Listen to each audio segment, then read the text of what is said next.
What's going on, guys? Getting ready to shoot our second episode.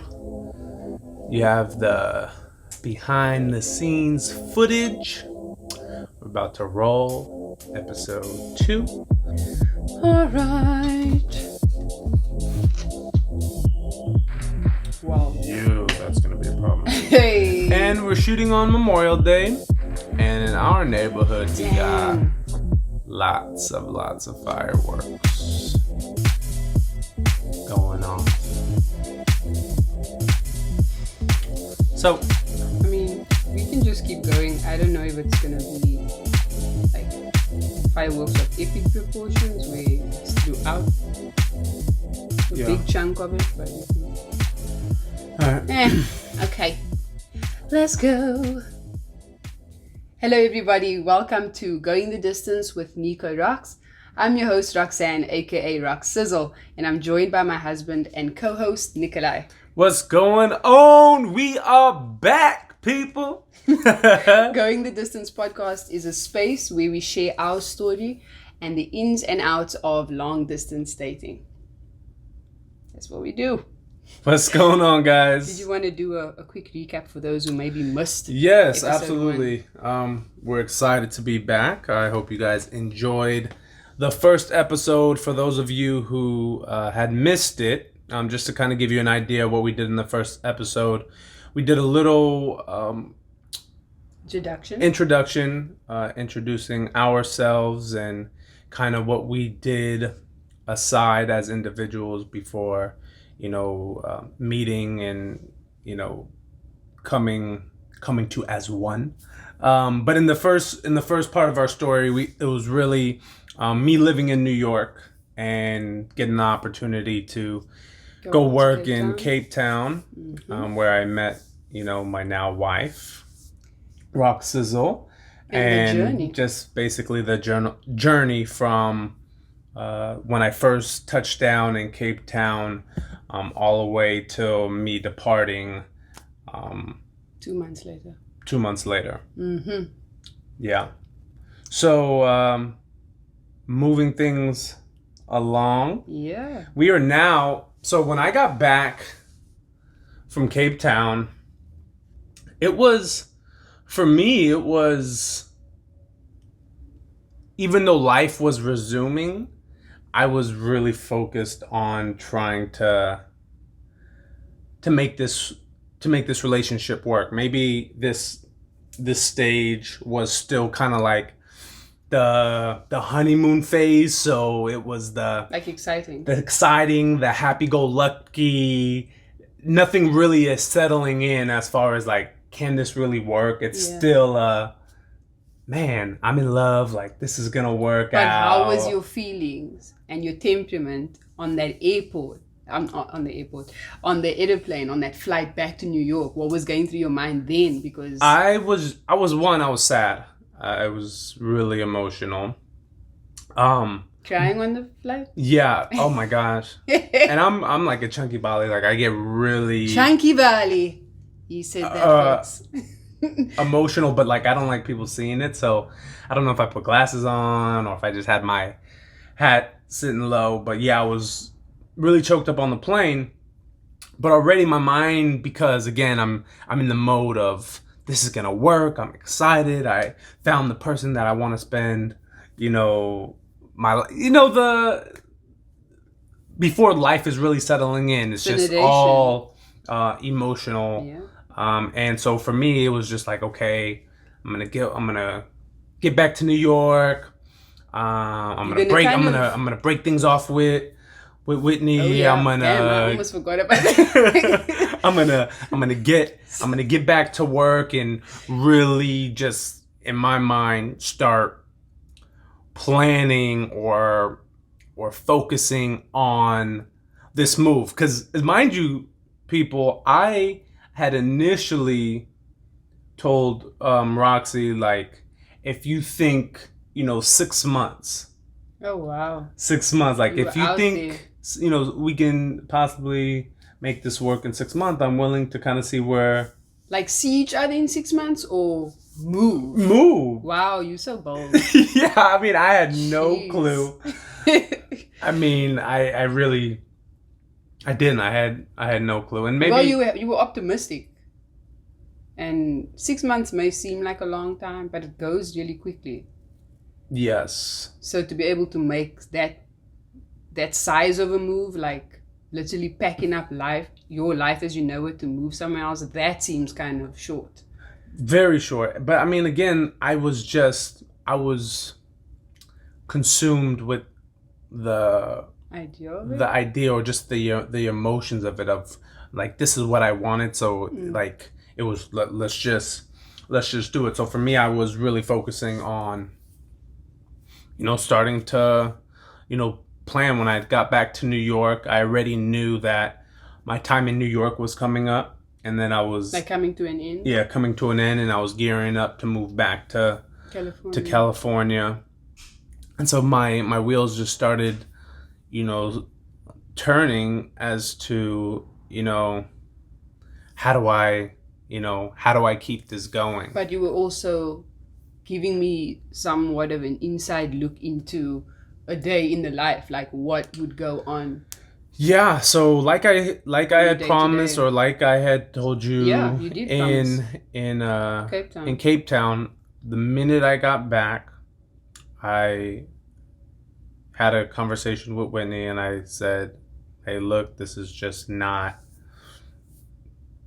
going to go any further. I just don't see a future with you. Like, she wanted me to go on a family vacation with her and her family. I was just like, man, this is not, like, I'm sorry, I just don't want.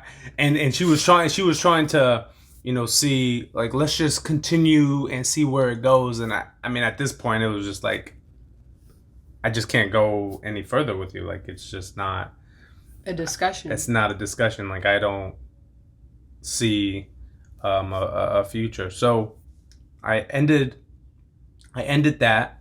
Felt like the biggest asshole, which I was, but I mean, somebody had to do it. It is what it is. And so from after that, life resumed, and for me, I wanted to make a point to show my interest, to constantly, I mean, at this stage, I really wanted to show my efforts and just my interest in making this work. Because when people say, oh yeah, we can do long distance, but how does it work? How does the communication work? How often are you speaking day to day? What's really going on? So for me, my goal the whole time was to make Roxy feel like I never left. So the same way we would communicate in Cape Town was very similar to what I was trying to do when I got back to New York. For me, I was back at the grind in New York. I was auditioning. I was going out daily for casting calls, whether it was me going out with my buddies, or me going to an audition, or me going to bed, or me waking up. Like, I constantly you kept me stepped in the loop. in communication, kept you in the loop. Yeah, whether I was awake on my side of the world or not, because we were dealing with, at that stage, maybe a 9 hour difference, and then the 10-hour when you made the movie. So it was almost as if when I woke up, most of your day had already gone by. Mm-hmm. But this is what you got up to. Yeah, and so video diary. Yeah, exactly. So that's a perfect example. It was the video diary. So you were waking up to what my day had just been. Hello, my love. Off to Slady's castings, getting an early start to the day. I have 3 castings. Well, the first one I'm going to right now is for it's a promotional event. Well, actually, the first 2 are promotional events. One's for Chanel, and then the other one is for some activation pop-up thing. I'll explain it to you later. And then my last one is a meeting with GQ for these fittings. So that's the one I'm really excited about. Gonna have a sit down, meet with them, see if we can continue a partnership and and work often. That's what I need. That's what I want. But yeah, hope you're having a great day. I miss you. Can't wait to see your face. Send me a video, girl. Let me see your face. Okay, talk to you soon. Love you. Bye. That last one is a wrap. On to the actual job. Cutie. Met with GQ. They thought I was awesome. Like, there was 3 other guys ahead of me, and they went in first. They just took some regular digitals. But when I came up, the guy was like, "Man, we've been waiting to get you in here. So glad you could finally come in." I was like, "No, I was traveling. I was in South Africa, falling in love and shit." You know, people probably thought I was looking crazy in the streets. Doing too much. Because with like the I was phone up. walking with the phone in my hand, doing, you know, video messages, voice text. notes. Yep. And at that time, WhatsApp, I don't even think, did WhatsApp have the video yet? WhatsApp did not have the video call feature, so we relied on Skype. Skype. Yeah, so I would, you know, send. Oh, so with WhatsApp, you couldn't you couldn't speak, but you can like send video messages. So I'd like record myself and then send it to you. But it didn't have the that feature. The feature of video calling like Skype. So we were just using Skype. Skype was our go-to. Seems so old school now. in the beginning stage. Yeah. And then I would, you know, record myself before going into an audition, saying, "Pray for me, wish me luck, I'm gonna go slay." Mm-hmm. I send a voice video when I got out, how it went, explaining what I had to do. Really just trying to paint the picture like as if you were there with me. And mind you, I was doing the same thing, y'all. So don't think that, if Nico was doing all this, what was Roxy doing? I was doing the same thing, but Nikolai definitely took the lead on that, and I followed suit. So you did make a promise that you would show me that it was possible, that it could work, that we could do long distance.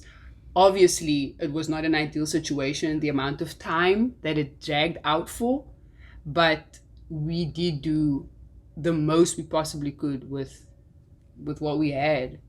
And you did show me that. So your actions spoke volumes. Yeah, and it's funny to see the transition, because me taking the lead and showing the efforts of the constant communication, the phone calls, the video messages, the day-to-day of where I'm going, who I'm going to be with, who I'm hanging out with, you ended up kind of taking the reins on that. Yeah.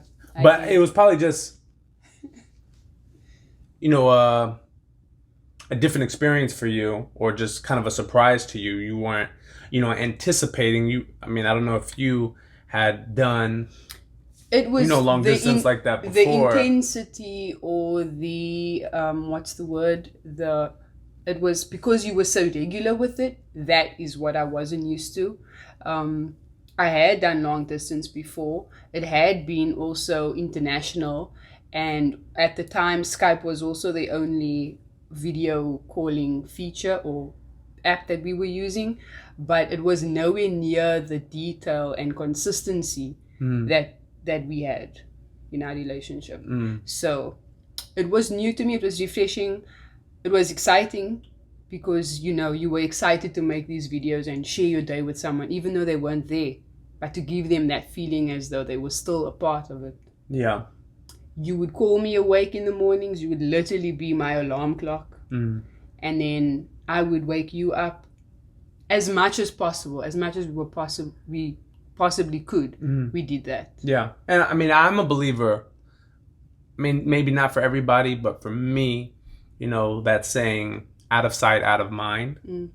And because I believe that, or even maybe sometimes operate in that space where it's like people that are good friends with me know that I'm not the one that is always in constant communication with them. Because I get, wrapped up in life, things, I'm focused on what I'm currently dealing with. And then when we catch up or see each other, then it's like, we never pick up where you left off. Exactly. So, yeah, knowing that was kind of my Nature. DNA or my nature, I didn't want to be like that with you. So my focus was to never be Got it. out of sight. I always wanted to constantly be on, the forefront of your mind, of, I wanted you to be thinking about me when you woke up. I wanted you to be thinking about me when you went to sleep. It got to a point where if I didn't get a video, I'd be like, excuse me? Yeah. Like, where are you exactly? And what are you doing? Yeah. And there was something missing. But you start building routines. And I think that first month that I got back was kind of the framework of us kind of developing a type of expectation or Totally.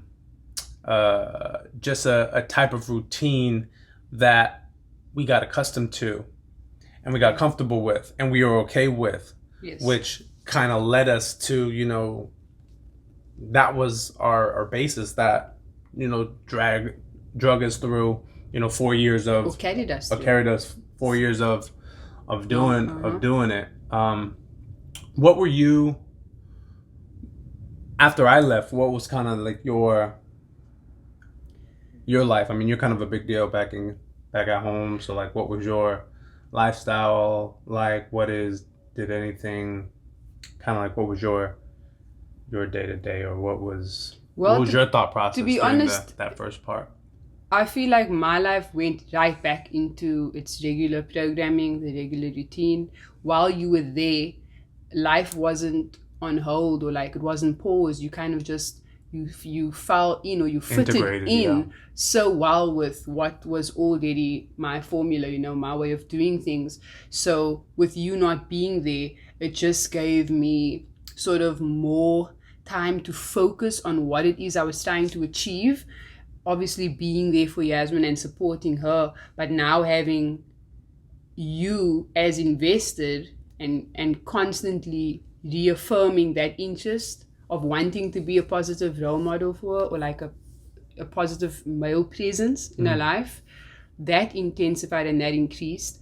And then for me, career-wise, I mean, we were still in season, so there was a lot of auditions I was going on, a lot of jobs I was booking, but I really looked forward to that communication.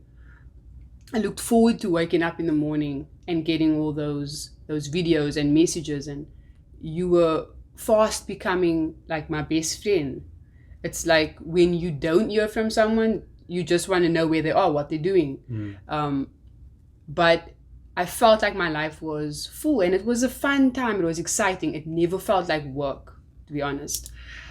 May have been a little bit frowned upon, as you said, because you out there with your phone, walking around, making these videos, or I would even be in the car and the phone would be placed in the little phone holder or whatever.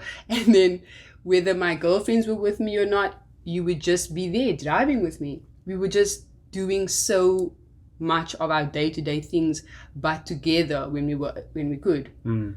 So I mean, my thought process was just like you doing what you said you were going to do, and that's refreshing and that's exciting, it's promising. So I was just going along with it. And at this stage, what are your friends thinking about your situation? What are you telling them? What are your parents or the relatives that I met? Does your mom know yet, or like what is your inner circle thinking at this time? I told my mom about you for sure. I think I told her, but she may have just seen a picture of you, and as fine as you are and as you were, she's just like, okay, he's a model. And because industry, there's a perception about models, actors in the industry, and you aren't always taking them seriously.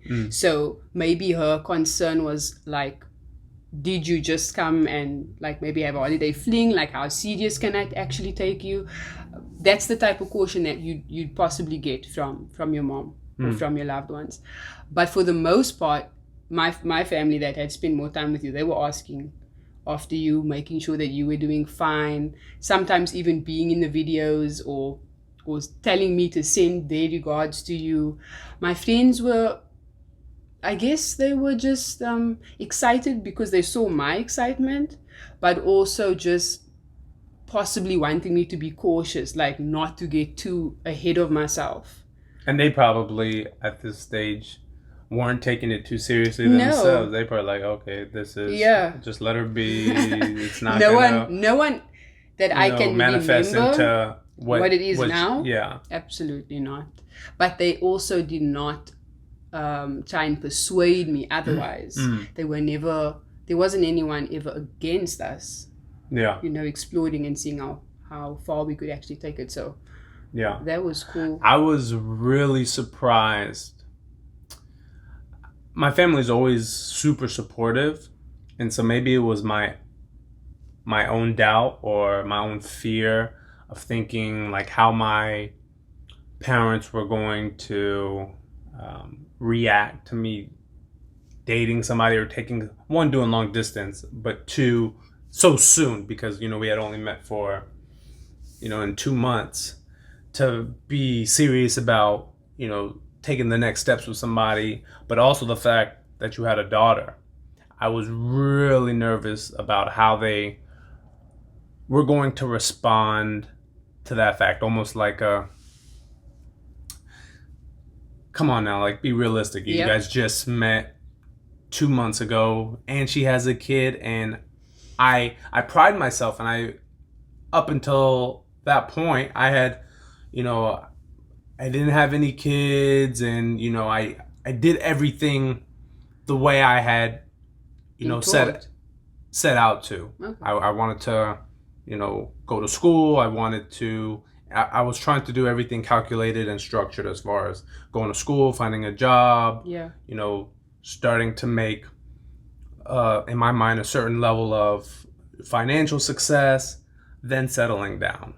And I went to college, and things went left a little bit when I left the corporate realm and I started pursuing, modeling. So financially, I wasn't at a place that I wanted to be. So for me, I was nervous that my parents weren't going to be as supportive as they were, knowing like, you're in an industry right now where you're grinding, you're focusing on, trying to, become a success within this industry that's extremely difficult. You just met this woman 2 months ago. This is what you're telling yourself. This is what I'm telling myself. Okay. And she has a daughter. Like, what in the hell do you think you can do, like, just to like step up into this role? Yeah. And again, I mean, those were all the internal dialogues that I was having with myself, but none of which was actually relayed into real life. So how did you tell them? I had spoke to my dad and my sister, and I think my mom, when I was out there, just about the connection that I felt to you. Oh. And the fact that you had a daughter, and everybody was just like, hey, you gotta, maybe it's the hopeless romantics in my family, but it was like, hey, you gotta, follow your heart. If it's something that you think that, you're serious about, then be serious. But then they also were like, but if you, like, this is not something it's not a game to play with. She has a child. Yeah. So if it's something that you're Good. serious about, then be serious. And, if not, then be honest about that as well.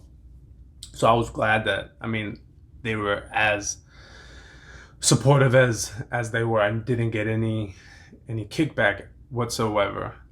And then it just really, solidified when you came out to New York to visit me. So about a month went by from the time that Nikolai returned to the US and we saw each other again. I don't remember us having plans by the time you went back home to meet. Like, I don't know if we thought that far ahead. No, we didn't have any plans. Listen, we're going to link up or try to see each other in the next 6 months or something. Yeah, you just kind of threw out there like, hey, would you feel okay if I came to to visit you. Well, I didn't just throw it out there aimlessly, but But it was before. I know you did before you even booked that job. okay. You guys said like, would you be okay I don't with remember me that. coming to visit What did you? you say? I was like, yeah. I was like, of course. I think Oh. maybe you were hesitant, or you didn't think I would want you to come. Maybe that was your test. Like, does he really want me to come? I was like, don't know. yeah, I would have come anyway, man.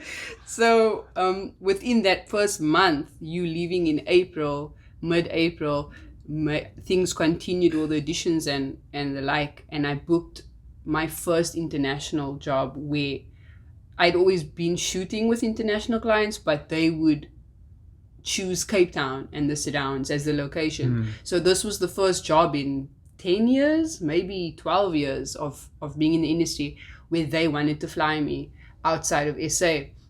So we were shooting in Poland, and I had just by chance asked the agency, do you think that the client would be able to read out my ticket, my return? Because they have to make sure that I get back to SA, even though just because they fly you out of your home country and they got to make sure you get back. But the distance and the cost of flights from Cape Town to the United States are really expensive, and that would have been the major delay in seeing each other, was just the cost of travel. So to have that covered by the client and to be able to kind of do a detour, go from Poland to New York instead of from Poland back to SA, I thought that was a blessing and we lucked out. Yeah. And it was the same time as your cousin's graduation. So yeah, my cousin Savannah, she was graduating college. And so for me, it was almost like, man, what a better opportunity. My dad was flying from California to come to the graduation, so he was going to be there. Your grandmother's there. My grandmother was already in New York, and I was living with my aunt at the time. And so some of the closest people that I hold dear to my heart, who I value their opinion, were going to be here to, meet you for the first time. And it was awesome. I surprised you.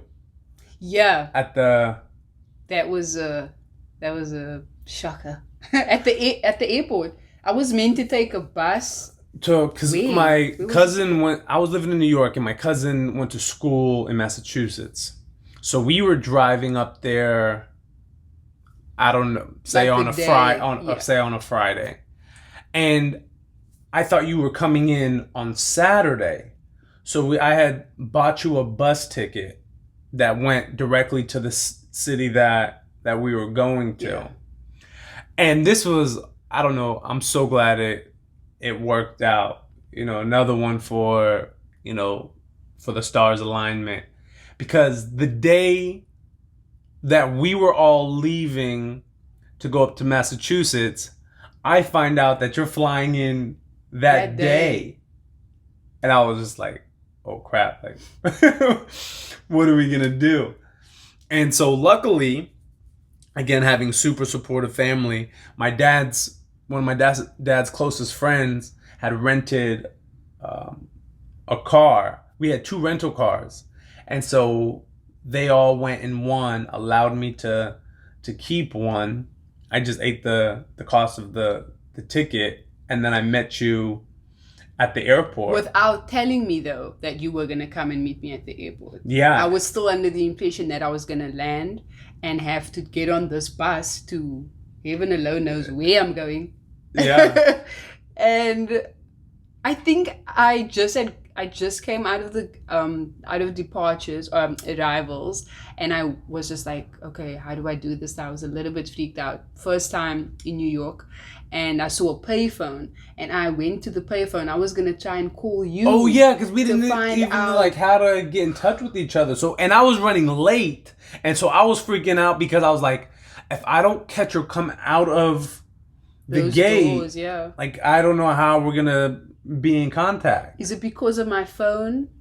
Yeah, I mean, you would have to bought like Like I AirTag, wouldn't you have didn't- been able. I mean, I would have only Maybe been on able Wi-Fi. to communicate with Wi-Fi, airport Wi-Fi, sure. But then I found the payphone and I went there, and I think I may have just been like scrambling in my bag or something, trying to find money to phone you or something, and you approached me, or in my mind this gentleman approaches me and he's like, excuse me ma'am, can I help you, or you said something to me, Sounds about right. and it took me like a split second or two just to register that it was you. Did I cry? Was I just excited? I feel like I think you were always just cry. excited. You always cry, but I don't remember. Man, it's been so long. Yeah, that was a big surprise. So I pick you up, and we road trip together up to Massachusetts. Was Juby with? No. No. She was not. She was still in Woodstock. What? California. Didn't have Woodstock? Some dog was with Yeah, I her. had my aunt's dog. And so we road tripped up to Springfield in Massachusetts. And awesome road trip. I got pulled over by a police officer. That was my first experience. And I didn't get a ticket. Because I was with you, I feel like. I mean, it was like Ice Cube, man. It was like, today was a good day. Like, everything, the stars were just aligned. Got pulled over, was speeding, no traffic. You were speeding. And I gave some sob story about I'm rushing to get to my cousin's graduation, and I'm sorry for speeding, officer. You And got out of it. he said, well, tell her congratulations, and he let me go. But we get to Springfield, and That's where I met everyone. that's where we met everybody. We had dinner, I think, planned that night. We stayed with my cousin in her dormitory. We partied like rock stars. Oh gosh. And I'll never forget that after the dinner, you know, everybody's like giving me the look, or, you know, bumping me, or Proud. yeah, proud. Like, Proud. man, I like her. You did good. Like, she's a good one. You like, don't mess this up. That's so funny.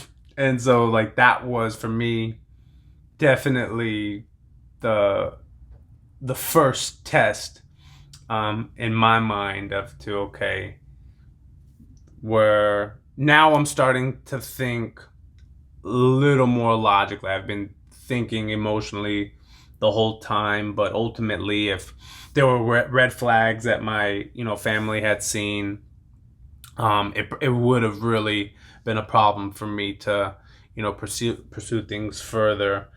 Mainly because my family's so unjudgmental. So for them yeah. to not like somebody, or for them to be like, There must be something there you're missing. must be something that I'm not, exactly.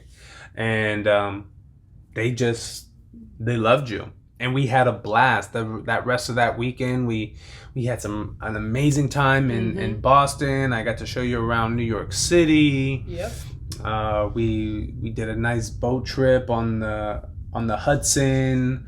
We had some seafood dinner overlooking the skyscrapers of New York City at night. We had so much fun. And in a 2-week period, because that's how long. Oh, I that's was how long you were there. In New York. Yeah.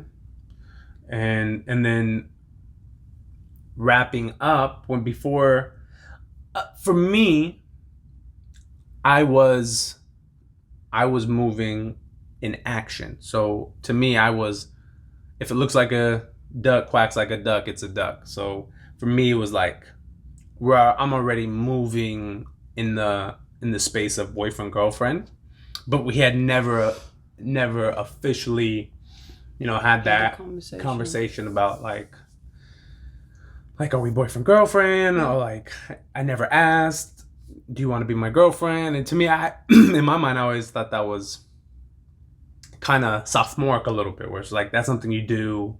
Yeah, many people may feel that way. Like, in you high don't school, have to have the conversation if it's just, as you said, moving in a certain way. Yeah.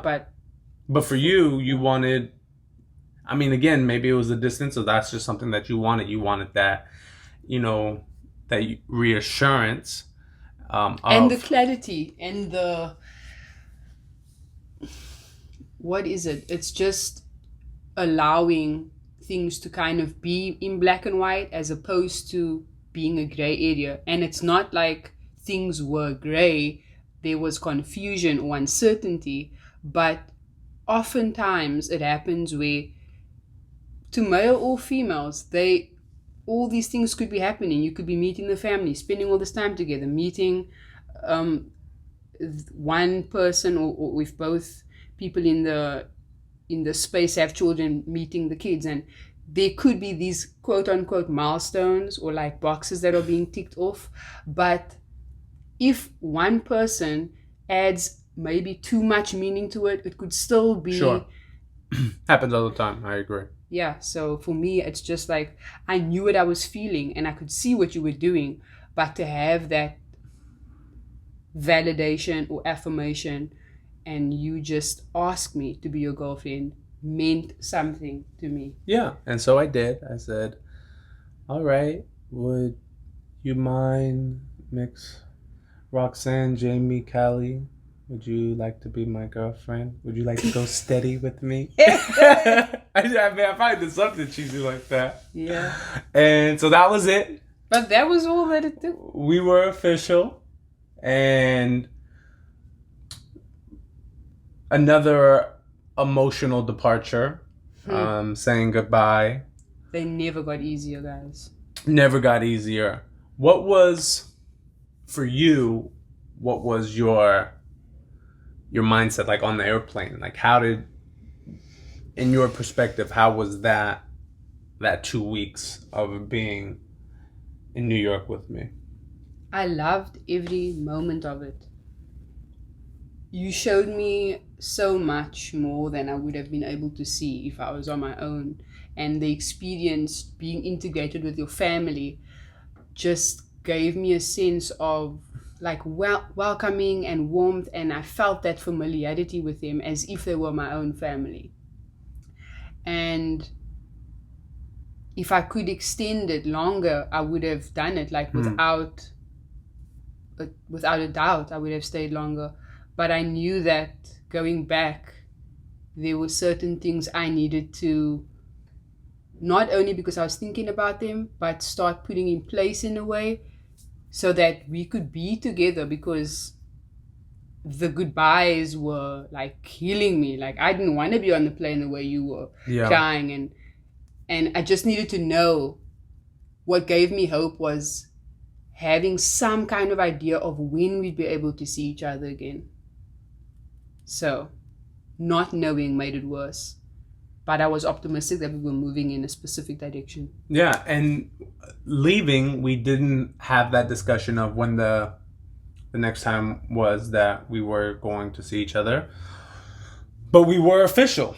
Yeah. And that was, for us, enough at that moment in time. We knew everything else was going to kind of, work itself out. Mm-hmm. Well, you guys, there you have it. We are official. We are an item at boyfriend and girlfriend. Boyfriend and girlfriend. I loved it. Things are heating up. They're getting spicy. We are in a boyfriend-girlfriend exclusive relationship. And now it's where we go from here. Mm-hmm. We want to thank you guys for tuning in. We hope you enjoyed this episode of Going the Distance. If you connected with our story in any way, go ahead and share, download, and add to your playlist. All of the good stuff. Also, very important, we love interacting with our listeners. So if you have any questions or feedback, please direct them to nikolai.roxanne@gmail.com or find us on Instagram at NikoRox. I'm Nikolai. This is my beautiful wife, Roxanne, a.k.a. Rock Sizzle. And we are out. Peace and love. Cupid's lady. Got it. In the bag. On the money. It's hot up in. Put that fan on. I hope church was awesome. Hope you can say your prayers for me. I didn't get to go today. I'm hoping that we can Skype later on. Hopefully it'll be up. But if not, I will text you I miss you. I love you. Wish you were here. Come to the States now.